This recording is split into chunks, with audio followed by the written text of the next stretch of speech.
तो हेलो बच्चों, welcome to क्रैंज institute. ठीक है, इससे पहले वाले वीडियो में मैंने आपको टैलेंट एक्स के क्लास 7 के मैथमेटिक्स के 66 तक क्वेश्चन सॉल्व कराए थे। ठीक है, तो अब बिना टाइम पास के हम लोग 67 वाला करते हैं। ठीक है, टाइम पास नहीं करना है ना, टाइम पास मत करो। ठीक है, तो क्या है सवाल हमारा, the average weight of Apple sample, sorry अच्छा, द एप्पल सैंपल दोनों लिखे हुए हैं। The average weight of sample of 10 apples is 52 grams. मतलब एक एप्पल का जो एवरेज वेट निकला है, या फिर हाँ एवरेज वेट कह सकते हैं, वो निकल का है 52 ग्राम 10 एप्पल्स का, यानी सबका मिला के कितना हो जाएगा 520 gram. Later it was found that the weight machine had shown the weight of each apple 10 gram less. The correct average weight of an apple is। ठीक है, तो बाद में पता लगा कि जो मशीन ने है 10 ग्राम हर एक एक एप्पल का, हर एक एक एप्पल का ही है ना, नहीं हर एक एक एप्पल का नहीं है, हाँ हर एक एक एप्पल का वेट उसने कम बताया है। हर एक एक एप्पल का उसने वेट कम बताया था। ठीक है, 10 ग्राम कम बताया था। तो देखो 52 का 10 एप्पल्स है, तो 10 एप्पल्स का वेट कितना हो जाएगा 50 ग्राम। ठीक है, अब उसने हर एक एक एप्पल का वेट जो है कम बताया था, यानी 10 एप्पल का 10 वेट उसने कम बताया, यानी 100 ग्राम उसने कम बताया था। तो ओवरऑल कितना वेट हुआ, पहले उसने 520 ग्राम बताता 10 ही एप्पल्स का वेट। ठीक है, लेकिन बाद में पता चला कि हर एक एक एप्पल का उसने 10 ग्राम वेट कम बताया। तो यहाँ से लॉजिकली देखा जाए तो 52, मतलब हर एक एक एप्पल का 52 एवरेज निकल रहा था, उन्होंने कैलकुलेट किया होगा। पर देखा तो ऐसे ही जाएगा ना कि हर एक एक रखे थोड़ा ना देखे कि ये 52 है, ये 52 है। क्या करा होगा, उन्होंने 10 एप्पल की थैली रखी, मशीन पे डाली, टोटल वेट उसने बताया था 520 ग्राम। ठीक है, लेकिन फिर पता चला कि हर दूसरी मशीन पे चेक करा हुआ तो उसका वेट आया होगा 620, जो कि 520 प्लस 100 620 ग्राम वेट आया होगा उसका, है ना। 620 ग्राम वेट आया होगा। पता लगा कि पिछली वाली मशीन में 100 ग्राम वेट कम था, यानी 10 एप्पल थे, यानी हर एक एक एप्पल में एवरेज 10 ग्राम वेट कम था, है ना। तो हमें बताया कि मशीन ने 10-10 ग्राम हर एप्पल का वेट कम बताया था। तो 10 एप्पल थे, हर एक का 10 कम बताया, तो कितना वेट निकल गया 100 ग्राम। तो कितना होगा 620। उनका जो ओरिजिनल वेट है वो 620 था टोटल। कितने एप्पल्स का 620 ग्राम वेट था, और 10 एप्पल का, यानी 620 डिवाइड बाई 10 करूंगा तो 62 ग्राम, यानी हर एक एप्पल का वेट था 62। हम ऐसे भी देख सकते थे कि मशीन ने बताया 52, लेकिन बाद में चेक करने पर पता चला कि मशीन ने हर एक एक एप्पल का 10 ग्राम वेट कम बताया, यानी एवरेज वेट 52 निकल के आ रहा था। हर एक एक का 10 कम बताया था, 52 प्लस 60, ओरिजिनल वेट कितना हो रहा है 62, तभी तो 10 कम बताया था, तो वो कितना हुआ 52। तो हमारा ऑप्शन फर्स्ट करेक्ट है।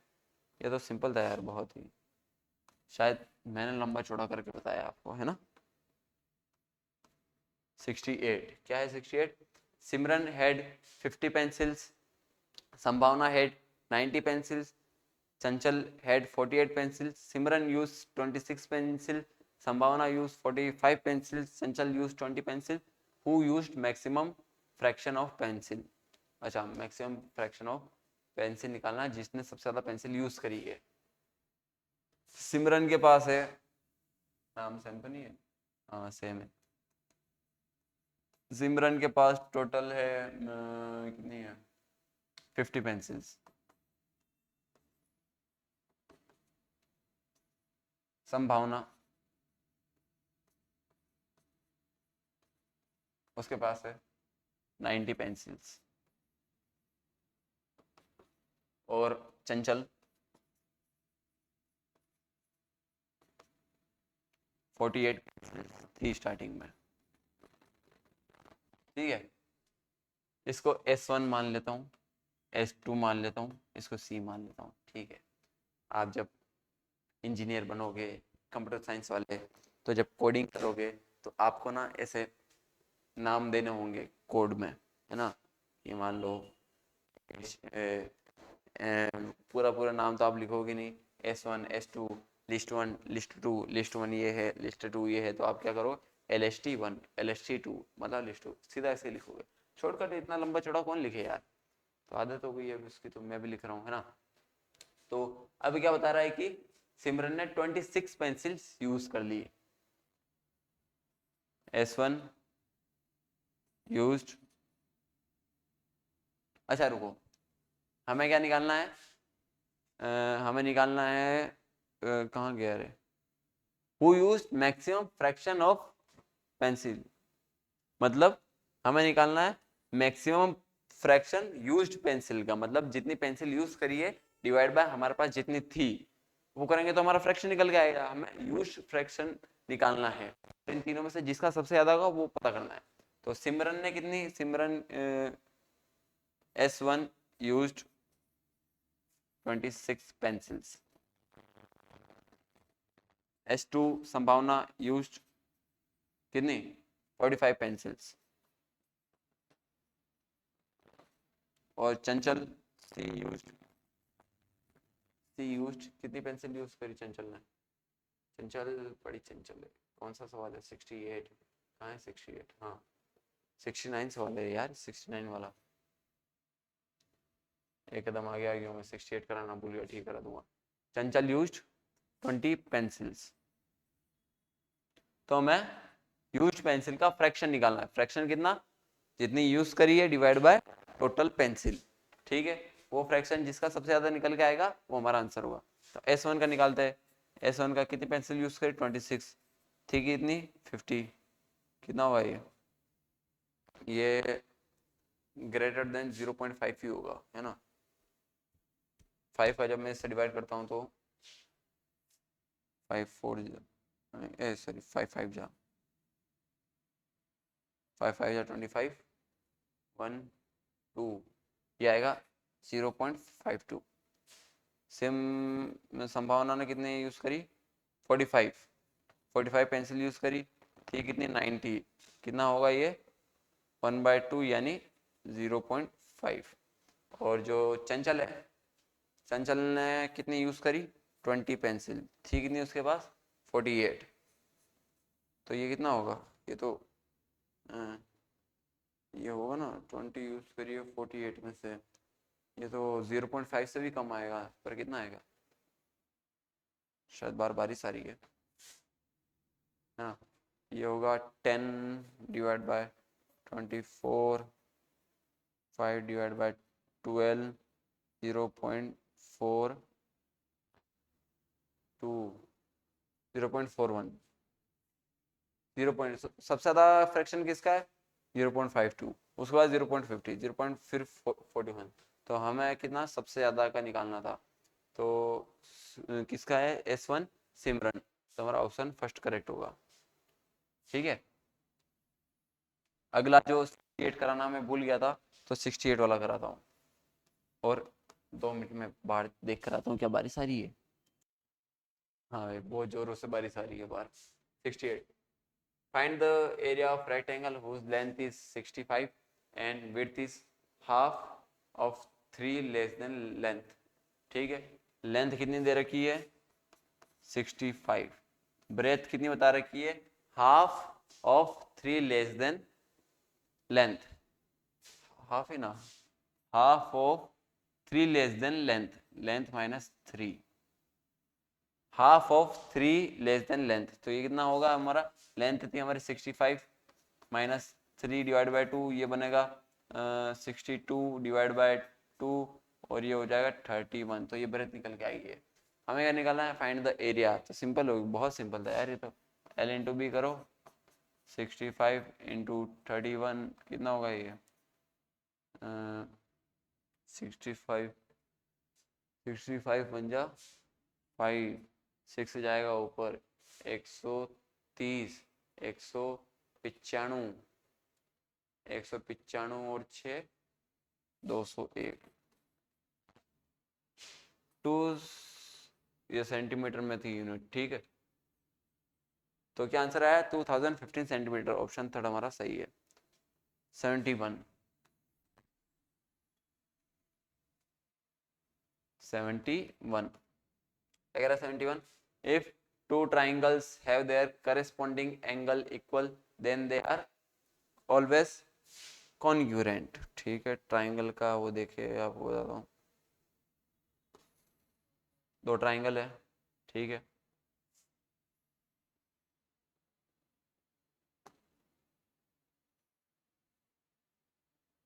अब देखो हमें कह रहा है कि इसके एंगल सेम है ना, और क्या पूछा है कि then they are always congruent. ठीक है, दो ट्राइंगल बनाने होंगे मुझे,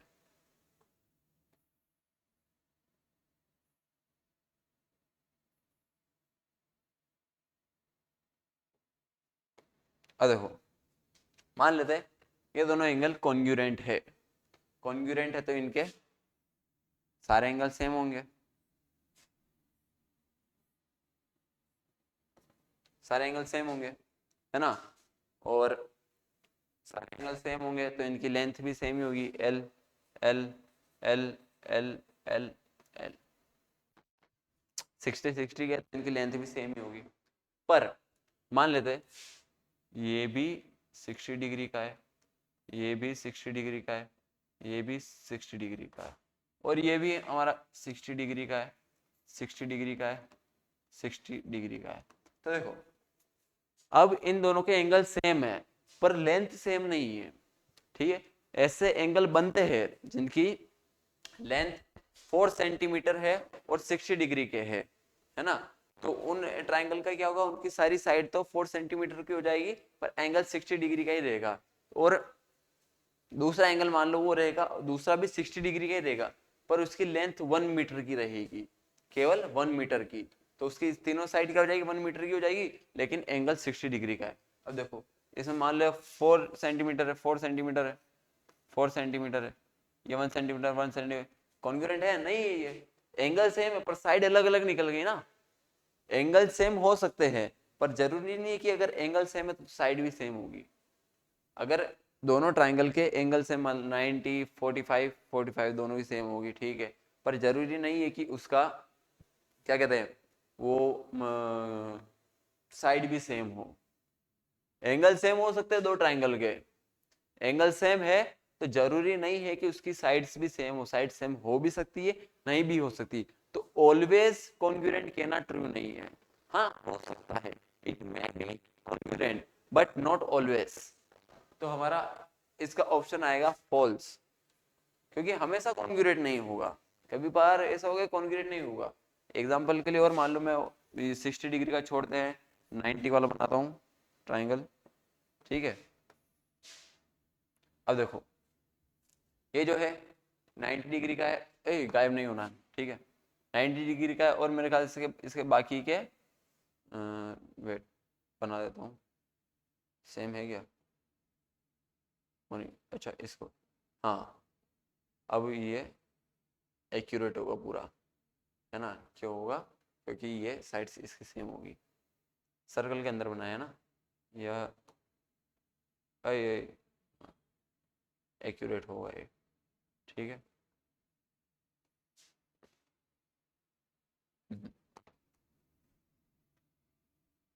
चलो अब इसको बड़ा कर देता हूँ, देखो अब ये सर्कल में फिट है ना, तो ये हमारा 90 डिग्री है, ये 90 डिग्री है, अब चूंकि ये सिमेट्रिक है, यहां से देखूंगा तो ये क्या कहते हैं,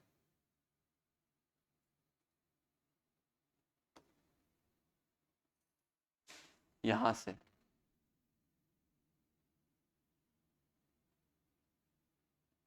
हाँ, अगर यहां से देखूंगा तो ये सिमेट्रिक है, उधर भी वैसा वैसा ही, उधर के भी वैसा वैसा ही है, तो ये जो एंगल है ना ये दोनों सेम होंगे, कितने होंगे 45 45।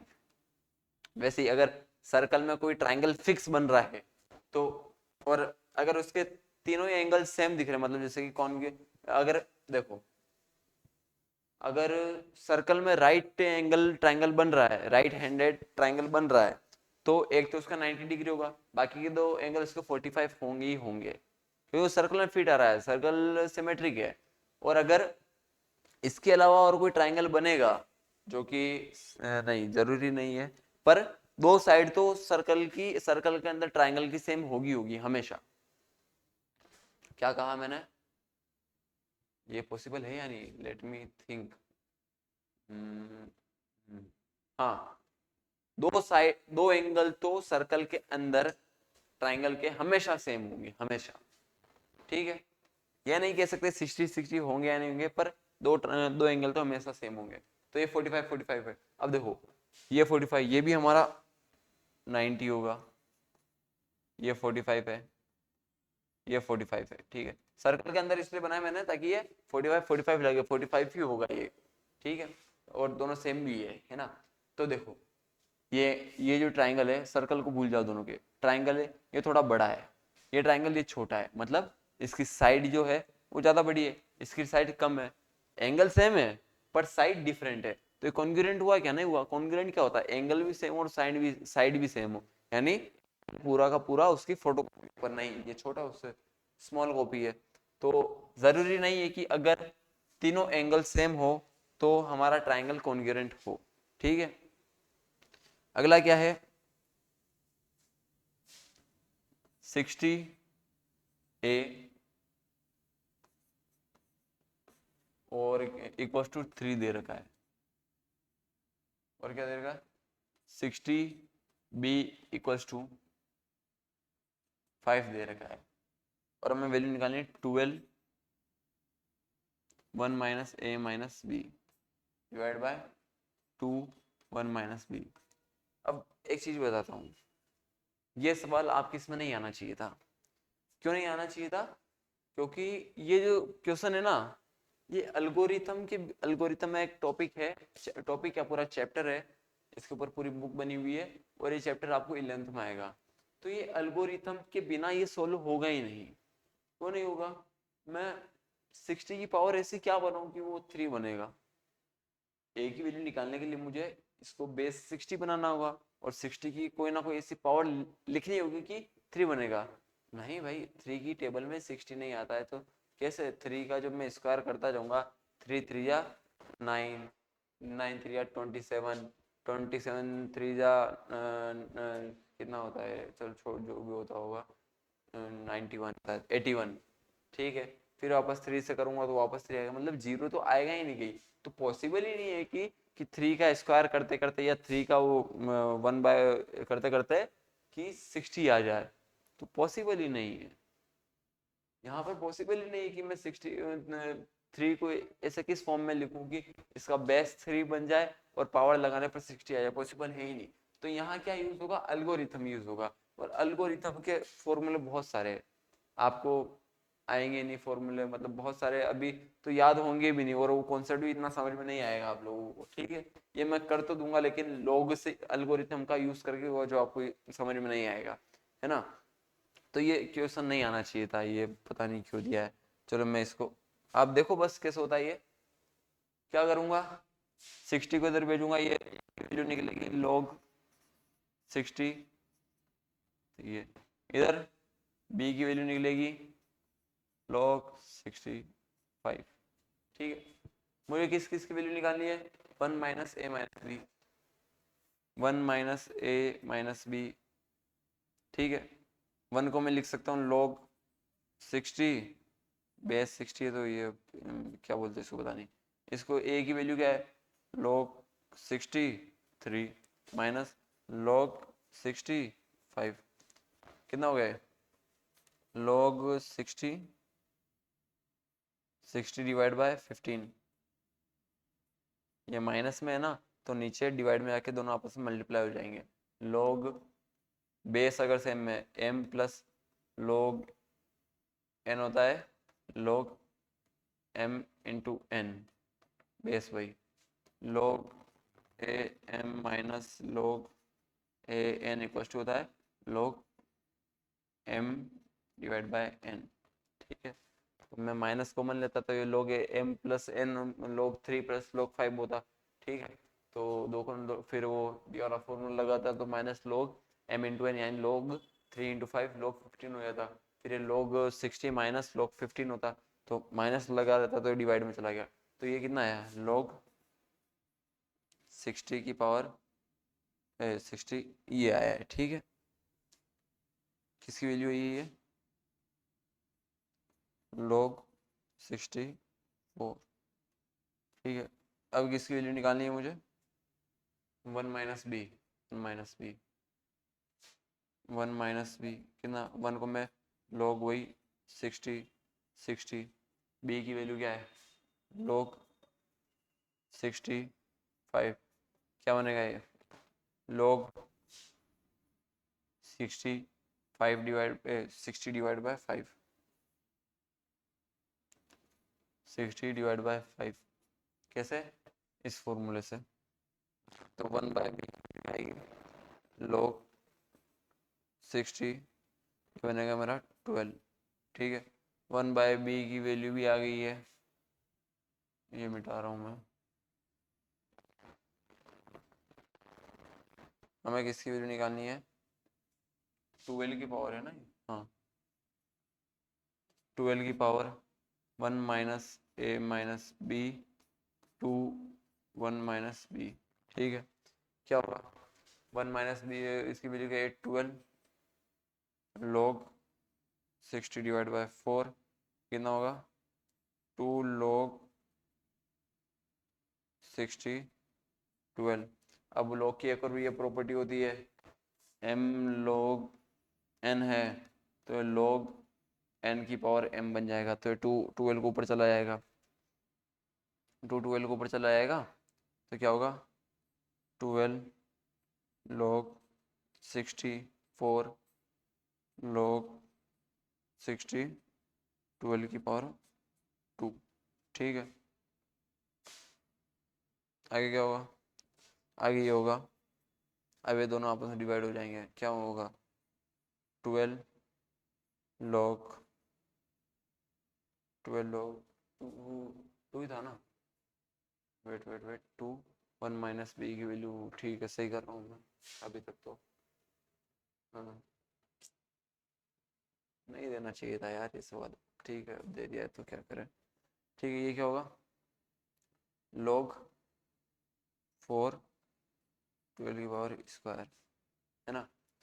अब ये 4 नीचे आएगा, 12 ऊपर जाएगा, ये प्रॉपर्टी है एक और, ठीक है। अगर m log m की n है तो हमारा आंसर n आएगा, है ना।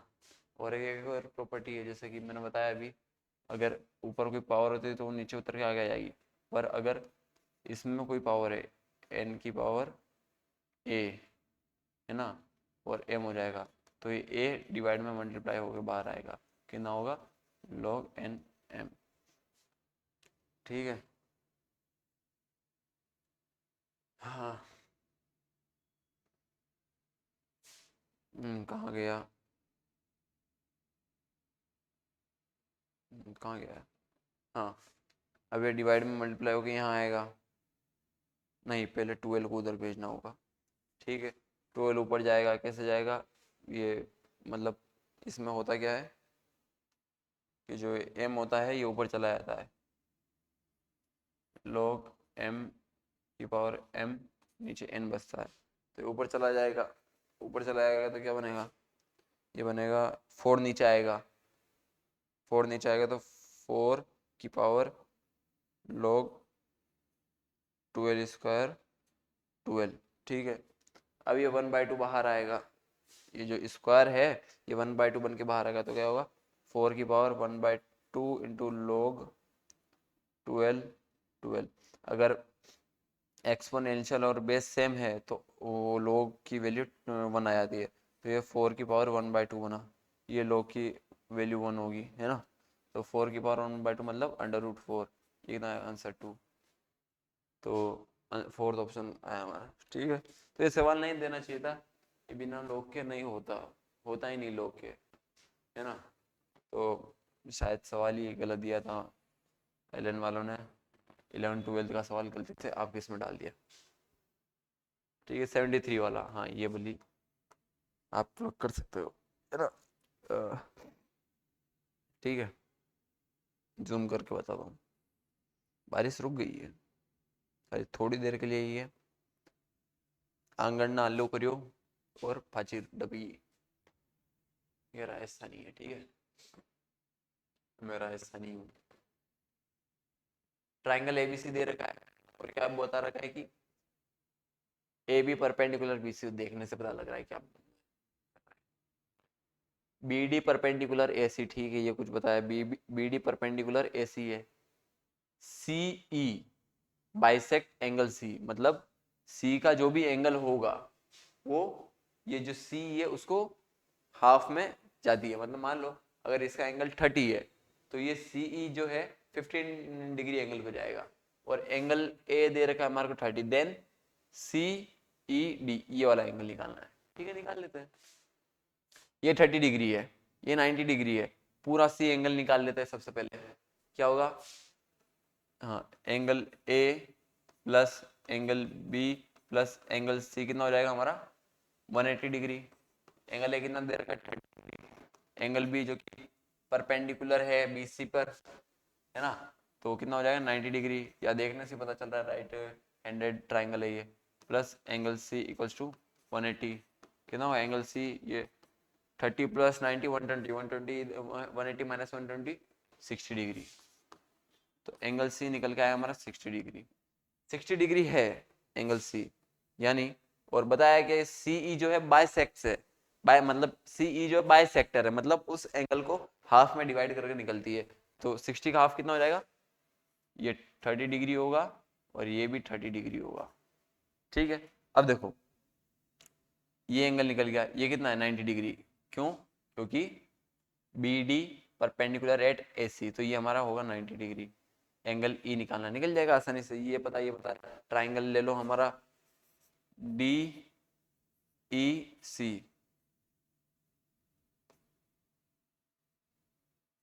ये रहा डी, ये रहा ई, ये रहा सी, ठीक है, डी ई सी लिया, angle D plus angle C plus angle E जो कि हमें निकालना है कितना होगा 180, एंगल डी कितना 90, 180, 90 प्लस 30 120, 120 उधर जाएगा तो 180 माइनस 120, तो हमारा एंगल ई निकल के आएगा 180 माइनस 120 इक्वल टू 60। तो ई कितना निकल के आया 60। ठीक है, मिटा देता हूँ, चलो पहले देख लो इसको, ठीक है, मिटा देता हूँ।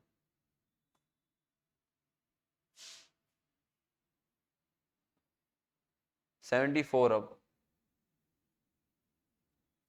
74 क्या बोल रखा है कि find X and Y, X और वाई की हमें वैल्यू निकालनी। L M N are parallel, ये जो एल एम एन लाइन जा रही है पैरेलल जा रही है, एक्स हमारा ये रहा एक्स और वाई हमारा ये रहा। अब देखो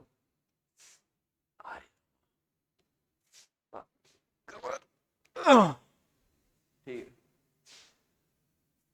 एक्स और वाई में फाइंड, अब ये इतने पैरेलल है, ठीक है, तो देखो कोई सिंपल तरीके से समझाता हूँ आपको, है ना, वो उधर जा रही है तो ये जो एंगल यहाँ बनेगा, ये एंगल हमारा यहाँ बनेगा, वाई आएगा 80, ठीक है, बता दिया मैंने, आप जानो, आपका काम जानो, ठीक है, हमारा ये कितना होगा, एक्स 80 है क्या, नहीं एक्स 80 नहीं हो सकता,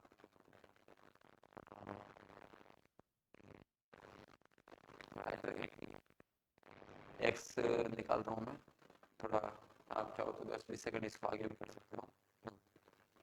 एक्स है हमारा 150 ठीक है। अब चूंकि ये लाइन है पैरेलल है, ठीक है, ये एंगल हमें 100 दे रखा है, यहाँ से ये 100 है, तो पैरेलल है तो ये एंगल भी तो 100 ही होगा, कोई लाइन आगे पीछे मुड़ थोड़ी ना रही है, जब ये 100 है तो इससे ये भी 100 ही होगा, ये 100 है तो y कितना होगा, y 80 होगा, 100 प्लस y कितना होना चाहिए, एक लाइन है सीधी सी, है ना, तो लाइन का एंगल कितना था 180, तो 180 माइनस 100 ये निकल के आया, ठीक है,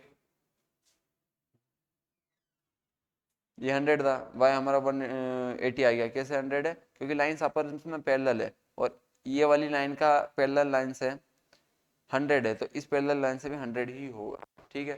अभी पता रखा है जो इस लाइन से ये वाली जो लाइन हमारी ये 150 डिग्री का एंगल बना है, अब पैरेलल है तो ये भी 150 बनाएगी ना, 150, तो ये कितना होगा x प्लस 150 इक्वल्स टू 180, तो x की वैल्यू यहाँ से कितनी आएगी 30/80, x की वैल्यू 30/80। साइन बहुत सिंपल था, ज़्यादा कुछ खास था नहीं इसमें, ठीक है। अगले पे चलते हैं, अगला तो खाली है, हाँ ये रहा खाली, कैसे ग्राफ वाला है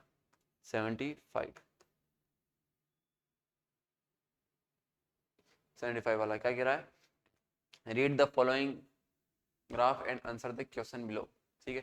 what is the overall percentage obtain by the student, ठीक है। परसेंटेज मतलब एवरेज निकालना है हमें, तो ग्राफ देख से पता लग रहा है कि जो स्टूडेंट है उसके इंग्लिश में आए हैं 55, इंग्लिश में 55 है। मैथमेटिक्स उसकी स्ट्रॉन्ग है बच्चे की, अच्छा नहीं ये मैथ्स का पेपर है ना इसलिए इसमें 90 ज़्यादा बता रखे हैं, वरना क्या बता दिया। मैथमेटिक्स के आए हैं उसके 90, ठीक है। हिंदी में उसके आए हैं 40, साइंस में आए उसके 80, मतलब ये जो बच्चा है 11th में साइंस मैथ्स ही लेगा। हिस्ट्री में आए 20। अब परसेंटेज निकालना है, परसेंटेज कैसे निकालते हैं, sum of all divide by total into 100, ऐसा परसेंटेज निकलता है। अब ये जो नंबर है ये कितने आउट ऑफ 100 आए में आए होंगे, आउट ऑफ 100, मार्क्स किस में आते हैं 100 में से ही तो आते हैं, आउट ऑफ 100, ठीक है। ये भी आउट ऑफ 100, ये भी आउट ऑफ 100, ये भी आउट ऑफ 100, ठीक है। टोटल सबको प्लस कर देते हैं, प्लस कर दूंगा तो कितना होगा ये 55 या 100, 100 140, 140 230 285, 285 डिवाइड बाय, अच्छा 285 डिवाइड बाय 1 2 3 4 5, 5 सब्जेक्ट है पूरे, ठीक है। 5 सब्जेक्ट इंटू 100, परसेंटेज ऐसे ही निकलता है 5 5 5 जा हाँ हाँ हाँ, टोटल 100 रुक जाइए कितना होगा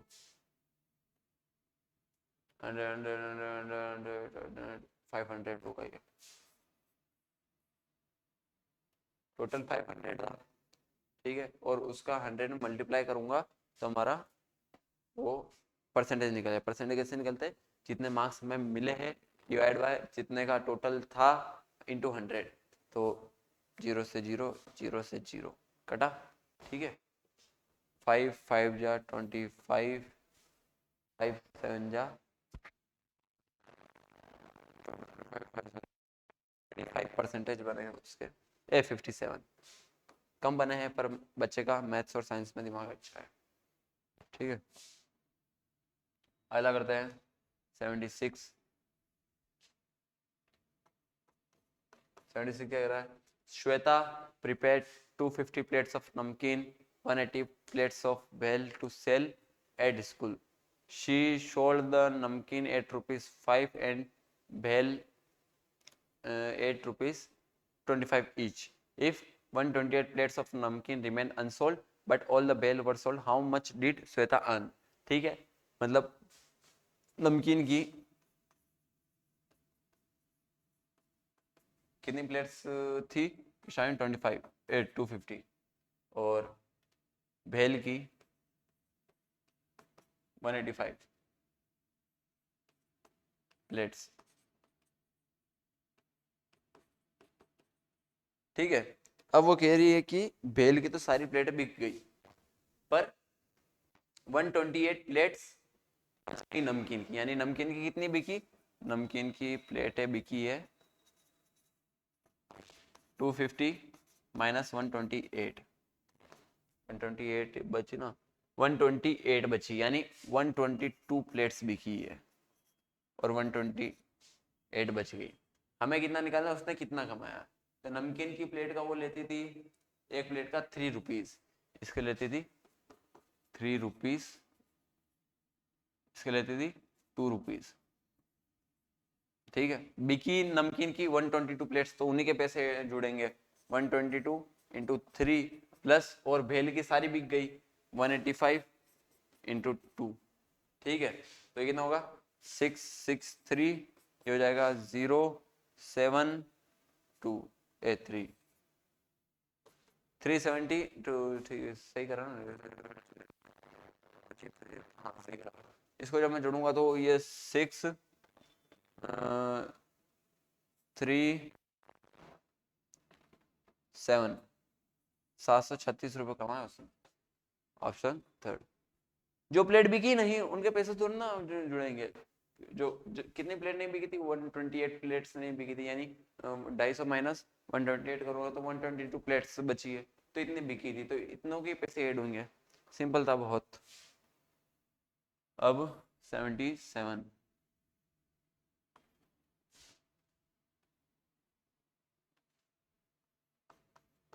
क्या है 77?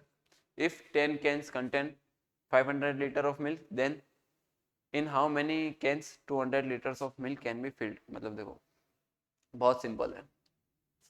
500 लीटर दूध जो कि 10 कैंस में आ रहा है, 10 कैंस में, तो 1 कैन में कितना, सॉरी हाँ 1 लीटर कितनी कैन में आएगा? 1 लीटर 500 से डिवाइड कर देता हूँ दोनों साइड, तो 1 लीटर आएगा 10 डिवाइड बाय 500 कैंस, मतलब ये एक कैन का भी मतलब कोई हिस्सा है, मतलब कैन तो एक ही है ना, ये मतलब 510 कैंस में आ रहा है, तो 1 लीटर कितनी कैन में आएगा ये थोड़ा ना बता सकते, 1 लीटर कैन के कितने हिस्से में आएगा ये कह सकते हैं हम इसमें। ठीक है, और हमें कितना निकालना, हमें पता लगाना है कि 200 लीटर कितनी कैन में आता है, तो दोनों साइड 200 का मल्टीप्लाई कर देता हूँ। Liter equals to 10 divide by 500 into 200, 0 से 0 गया, 5 2 4, यानी 4 कैंस में 200 लीटर आ रहा है, तो हमारा आंसर होगा 4। अगर 500 लीटर 10 कैन में आ रहा है तो 1 लीटर कितना आएगा, 10 बाय 500 कैंस में आएगा 1 लीटर, यानी ये कुछ होगा 0.02, मतलब कैन के 0.02 हिस्से में 1 लीटर आएगा, तो 200 लीटर कितना में आएगा, 200 दोनों साइड डिवाइड मल्टीप्लाई कर दिया तो 4 कैंस में आएगा। ठीक है, अब निकालना है 78, क्या कह रहा है 78 वाला, the area of a rectangular courtyard is 10x cube minus 11x square plus 19x plus, ठीक है, if one of its side is 2x square minus 3x plus 5 then other side, मतलब एक रेक्टेंगल का एरिया है, AR है मान area of rectangle है, क्या है 10x cube minus 11x square plus 19x plus 10। एक साइड हमें दे रखी है, मान लेते हैं लेंथ दे रखी है, एक साइड हमें दे रखी है और हमें अदर निकालनी है, हम लेंथ को मान रहे हैं तो इसका मतलब ब्रेथ निकालनी है। लेंथ हमने मानी, मान लेते हैं कि एक साइड लेंथ उसकी 2x square minus 3x plus 5, area equal to क्या होता है, area equal to length into breadth. Area हमें दे रखा, लेंथ हमें दे रखा और ये हमें निकालनी है, तो लेंथ को इधर भेज दूंगा, area equal to area divide by L, तो ब्रेथ हमारी क्या निकलेगी, एरिया डिवाइड बाय एल, तो ये करते हैं, एरिया कितना है 10x cube minus 11x square plus 19x plus 10 divide by 2x square minus 3x plus 5। ये डिवाइड करना आता है आपको? नहीं आता है तो यहाँ तक नोट करो क्योंकि मैं मिटा रहा हूँ। ठीक है, ये फॉर्मूला मिटा रहा हूँ मैं, इसका मतलब है इसको ऐसे लिखेंगे 2x square minus 3x plus 5, divide में लिखते थे ना ऐसा आप लोग।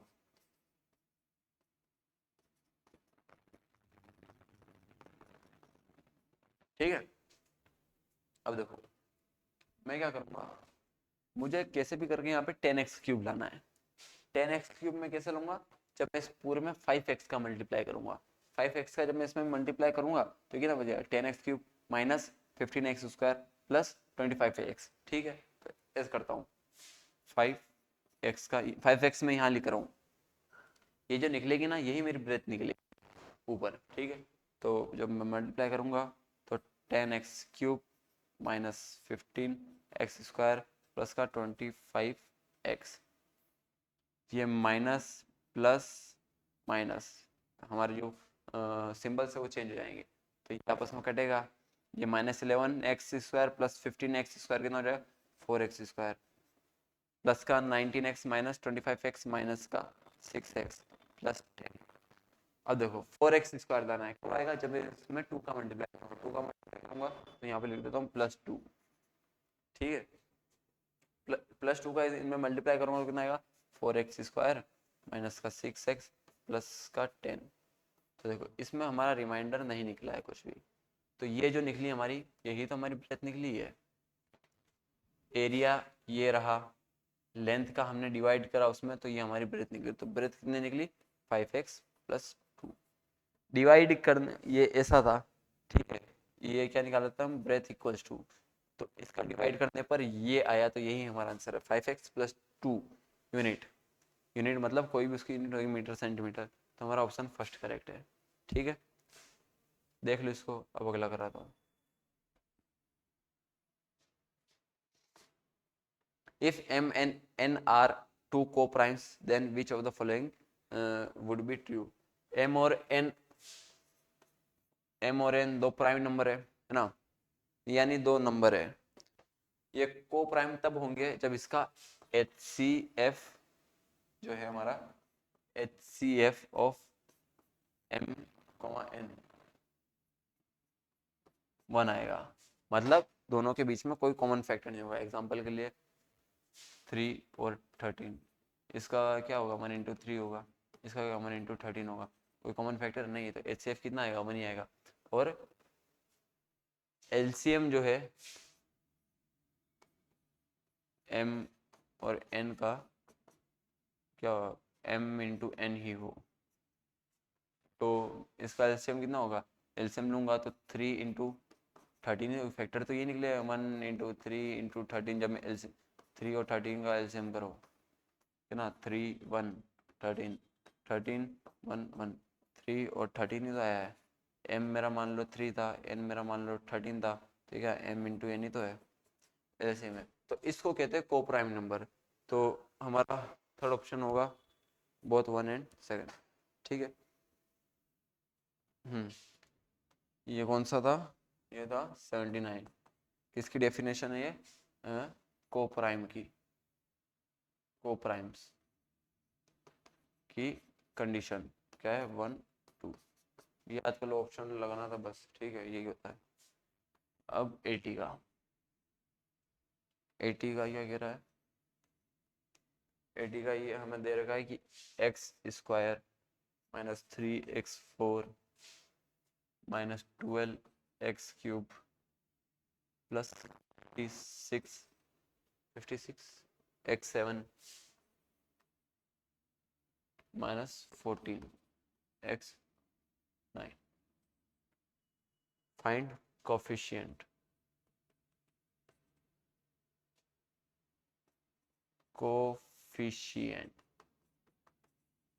कोफिशिएंट निकालना मतलब ये जो वेरिएबल्स है ना, x या y, इनके आगे नंबर है उनका सम करना। x के आगे क्या नंबर है 1, x के आगे क्या नंबर है -3, x के आगे क्या नंबर है -12, x के आगे क्या है 56, x के आगे क्या है -9। तो इन सबका सम निकलने पर हमारा सम ऑफ कोफिशिएंट हो जाएगा। कोफिशिएंट क्या होता है, कोफिशिएंट होता है x के आगे जो नंबर आता है ना, इनको कोफिशिएंट बोलते हैं। ये क्या है -3 इसका कोफिशिएंट है, x³ का क्या -12 कोफिशिएंट है, x7 का क्या कोफिशिएंट है 57, तो इन सबको प्लस करूंगा, इसका कोफिशिएंट क्या है 1, तो 1 -3 -12 प्लस 56 -14 कितना होगा ये हो जाएगा मेरा -2 -12 प्लस 56 माइनस का 14, ये हो जाएगा मेरा माइनस का 14 -56 -28, आंसर 28। आंसर क्या है मेरा 28। तो ठीक है, ये क्वेश्चन पेपर हमारा हो जाता है। तो इस वीडियो को यही कंप्लीट करते हैं, ठीक है।